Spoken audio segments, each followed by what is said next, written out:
প্রিয় দর্শক,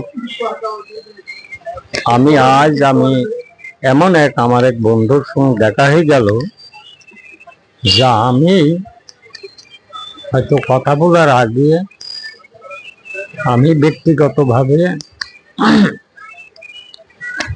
কঠিন দুঃখ পেয়েছি। তারপরেও যার কারণে আমার চশমাটাই লাগাতে হলো চোখে, যে আমি হয়তো কথা বুঝতেও পারি নাও পারি এই অবস্থায়। তো ভাই, আপনার নামটা কি বলেন? আজিজুল। আজিজুল। আমি কেন বললাম, তারপরে তাকে আমার নামটা জিজ্ঞেস করতে হবে, যেহেতু না হলে আপনারা বুঝতে পারবেন না। আপনার বাড়ি কোন গ্রামে? বদনপুর।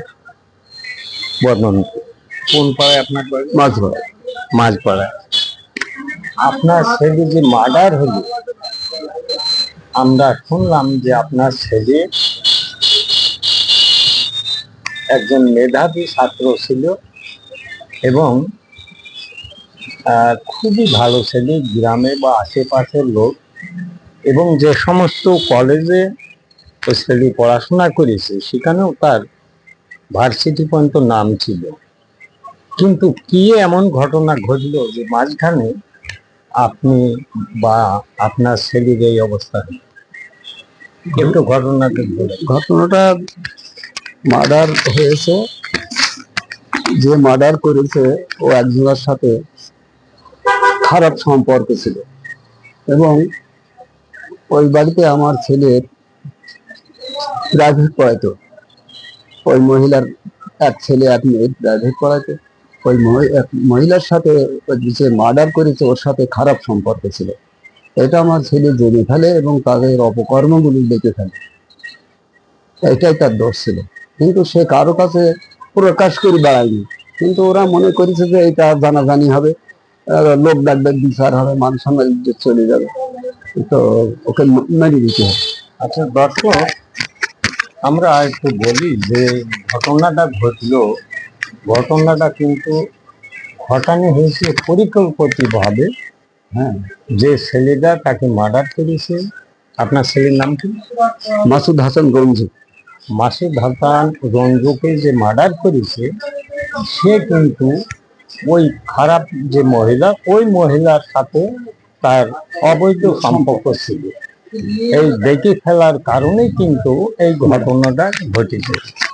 বলে নেবেন যে ছেলে পানি মিটি দিয়ে এলো। হ্যাঁ হ্যাঁ, যে মার্ডার করেছে ও আমার ছেলের সাথে এক দোকানে ওঠা বসা করে, কিন্তু ও বলেছে যে জমিতে পানি নেওয়ার কথা। বলেছিল তোর মেশিন নিয়ে যেতে হবে না, আমি মেশিন নিয়ে যাবো, আমার মেশিনই তেল দিয়ে পানি নিবি বলে সন্ধ্যার সময় ওকে ডেকেছে, ডেকে বলেছে যে কাল সকালে পানি দেবো। সকালেও যাওয়ার সময় ডেকে নিয়ে গিয়েছে যে তেল নিয়ে সব মাঠে যাই। মাঠে গিয়েছে, পানি হচ্ছে, তার পানি হওয়ার পর আমার জমিতে পানি ছেড়েছে। ছেড়ে পানি কত দূর হয়েছে বলেছে সব দেখে আসি বলে ভুট্টার ভিতরে নিয়ে গিয়ে মেরে দিয়েছে। কোদাল দিয়ে 3টে কোপ মেরেছে গলায়, পাশে। মানে মৃত্যু একদম নিশ্চিত? হ্যাঁ, নিশ্চিত। আর প্রথমে পিছনে মেরেছে, বাড়ি মেরে যখন পড়ে গেছে তখন কোদাল দিয়ে কোপাইছে, 3টে কোপ মেরেছে। কত পরে সংবাদ পেলে? সন্ধ্যার সময়, যখন ও বাড়ি আর ফিরে আসবে না তখন খোঁজাখুঁজি, তখন লোকজন যে লাইট মাইট নিয়ে আমাকে পড়ে গেছে।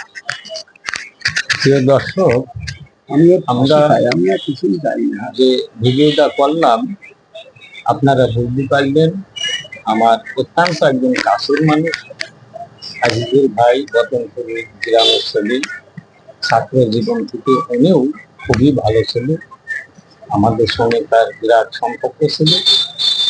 তো ওনার ছেলেকে যেভাবে হত্যা করা হয়েছে পরিকল্পিতভাবে, আপনারা সমাজে যারা কাজ করেন তাদেরকেও বলি যে সমাজের দায়িত্ব আপনাদের। কোনো লোক এসে আপনার বাড়ি বা আপনার সমাজকে ঠিক করে দিয়ে যাবে না, আপনাদের এই সমাজকে ঠিক করে রাখতে হবে। তাই দর্শক, এই ছেলেকে যে হত্যা করেছে নামটা কি জানেন? হুমায়ুন। হুমায়ুন। হুমায়ুন। আর এই মহিলার নাম কি? শাহানাজ সুলতানা। সে তো আছে জেলে। না, সে হাইকোর্ট থেকে জামিন নিয়েছে 6 মাসে। ও, হাইকোর্ট থেকে।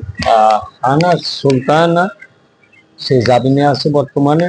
তা আমরা চাবো তারও দৃষ্টান্তমূলক সাজা হোক, এবং যে খুনি বর্তমানে ফাঁসি হোক তার। খুনি, স্বীকারোক্তি আসামি। সে স্বীকারোক্তি আসামি, সে চুয়াডাঙ্গায় ম্যাজিস্ট্রেটের কাছে জবানবন্দি দিয়েছে।